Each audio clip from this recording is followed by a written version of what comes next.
Hello friends, स्वागत है आप सबका होम साइंस क्लासेस में। दोस्तों, जैसा आप सबको पता है, यहाँ पे हम टीजीटी पीजीटी एलटी ग्रेड की जो भी प्रिपरेशन है वो हमने स्टार्ट कर दी है।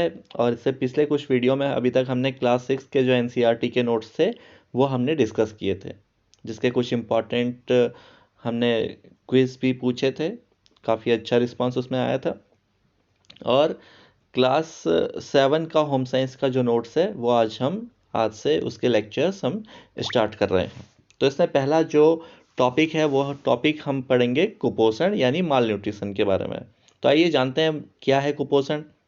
तो अगर साधारण भाषा में बात करें तो शरीर में पोषक तत्वों की मात्रा आवश्यकता से कम या ज़्यादा होना ही कुपोषण कहलाता है। यानी कि अगर हमारे शरीर में कोई भी इंपॉर्टेंट न्यूट्रिएंट्स है वो उसकी मात्रा कम हो या ज़रूरत से ज़्यादा हो, तो दोनों ही कंडीशन में उसे हम कुपोषण या माल न्यूट्रिशन कहते हैं।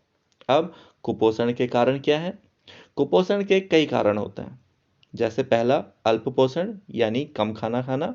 अति पोषण, ज़्यादा खा लेना। भोज्य पदार्थों में मिलावट, यानी अगर किसी भोज्य पदार्थ में मिलावट है तो पूरी रूप से हमें उसके जो न्यूट्रिएंट्स हैं वो नहीं मिल पाएंगे। जनसंख्या वृद्धि, क्योंकि पॉपुलेशन जिस तरह से बढ़ी है उसके अकॉर्डिंग सभी लोगों को पर्याप्त भोजन नहीं मिल पाता, भोजन की कमी हो जाती है जो कि एक कुपोषण का कारण बनती है। अस्वच्छता यानी साफ सुथरा भोजन ना मिल पाना। और अज्ञानता, यानी कि लोगों को भोजन के बारे में और माल न्यूट्रिशन के बारे में पूरी जानकारी नहीं है, जिससे भी कुपोषण का कारण होता है। अब कुपोषण से किस तरह के रोग हो जाते हैं? तो कुछ इंपॉर्टेंट यहाँ पर रोग हैं जो हमने डिस्कस किए हैं और किस की कमी से होते हैं वो भी देख लेते हैं। पहला है क्वासियोरकर। यह रोग बच्चों में प्रोटीन की कमी से होता है। मेरस्मस, ये भी प्रोटीन और कार्बोहाइड्रेट की कमी से बच्चों में होता है। इसमें त्वचा संबंधी रोग हो जाते हैं, त्वचा शुष्क हो जाती है बच्चों की। फिर है रक्ताल्पता या एनीमिया भी जिसे कहते हैं। इसमें शरीर में खून की कमी हो जाती है और ये प्रमुखतः लोहे या आयरन न्यूट्रिएंट की कमी के कारण होता है। घेंगा रोग, जिसे हम गोइटर भी कहते हैं, ये आयोडीन की कमी के कारण हो जाता है भोजन में, जिसमें गला फूल जाता है। रतौंधी, नाइट ब्लाइंडनेस, यह विटामिन ए की कमी से होता है। यह आंखों से संबंधित रोग है। वहीं पेलाग्रा, ये भी त्वचा से संबंधित रोग है जो कि विटामिन B1 की कमी से हो जाता है। यहाँ पर जो चार्ट है उसमें भी आप ये रोग देख सकते हैं। देन पोषक तत्व, न्यूट्रिएंट्स। हम जो भोजन करते हैं उसमें कई प्रकार के तत्व पाए जाते हैं जो हमारे शरीर को स्वस्थ एवं निरोग रखते हैं।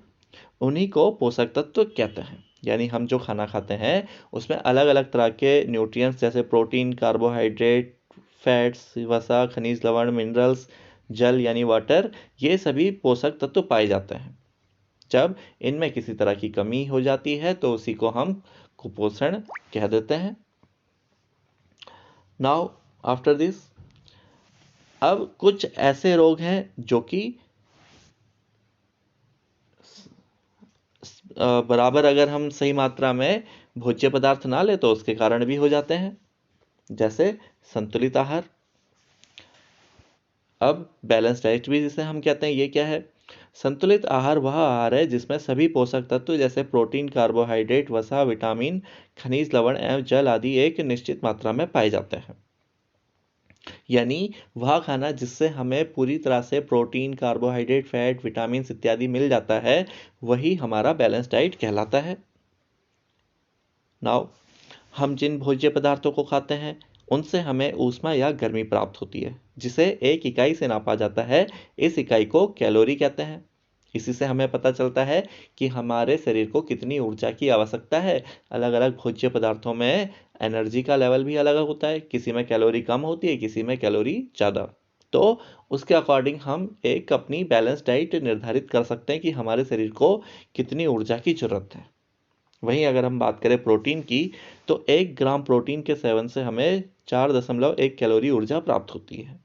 वहीं कार्बोहाइड्रेट के 1 ग्राम से भी हमें 4.1 कैलोरी ऊर्जा प्राप्त होती है। वहीं वसा का अगर हम 1 ग्राम यूज़ करें तो उससे सबसे ज़्यादा 9 कैलोरी ऊर्जा प्राप्त होती है। ये जितने भी पॉइंट्स हैं ये सभी बहुत ही इंपॉर्टेंट हैं, पेपर में कई बार इनको पूछा गया है।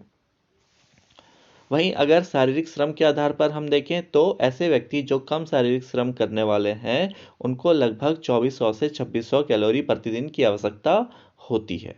वहीं अगर कोई अधिक शारीरिक श्रम करने जैसे मजदूर इत्यादि है, किसान है, ऐसे व्यक्तियों को ज़्यादा कैलोरी की आवश्यकता होती है और उनकी आवश्यकता प्रतिदिन की लगभग 3600 से 4000 कैलोरी की होती है।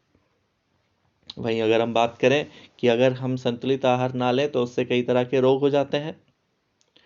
शरीर की विकारग्रस्त अवस्था को ही रोग कहा जाता है, यानी जब शरीर में किसी तरह का कोई विकार माल फंक्शन हो जाए तो वही रोग या डिजीज कहलाता है।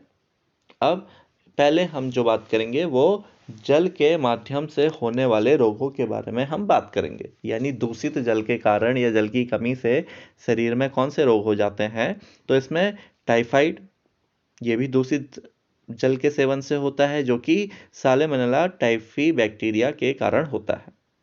अतिसार, डायरिया, इसमें दस्त लग जाते हैं। हैजा, कोलेरा, यह मक्खियों के कारण होती हैं। मक्खियाँ जब दूषित जल इत्यादि में बैठती है और फिर हमारे भोजन इत्यादि में बैठती है तो उसके जो रोगाणु होते हैं वो हमारे शरीर में भोजन के द्वारा पहुंच जाते हैं। इसमें भी दस्त इत्यादि के लक्षण होते हैं। तो ये कुछ इंपॉर्टेंट टर्म्स थे जो आज हमने डिस्कस करें हैं क्लास 7 के नोट से। आगे आने वाले वीडियोस लेक्चर में हम आगे की कुछ इंपॉर्टेंट टॉपिक्स को बात करेंगे। ऐसे विद्यार्थी जिन्होंने अभी पुराने क्लास 6 के नोट्स नहीं देखे हैं वो जाकर पुरानी वीडियो लिस्ट से ये नोट्स क्लास 6 के इंपॉर्टेंट पॉइंट्स है, बहुत ही इंपॉर्टेंट, जो कि क्वेश्चंस पूछे ही जाते हैं हर साल, वो आप वहाँ से देख सकते हैं। और आगे भी लगातार आपको वीडियो मिलते रहे, इसके लिए सब्सक्राइब करिए चैनल को। धन्यवाद।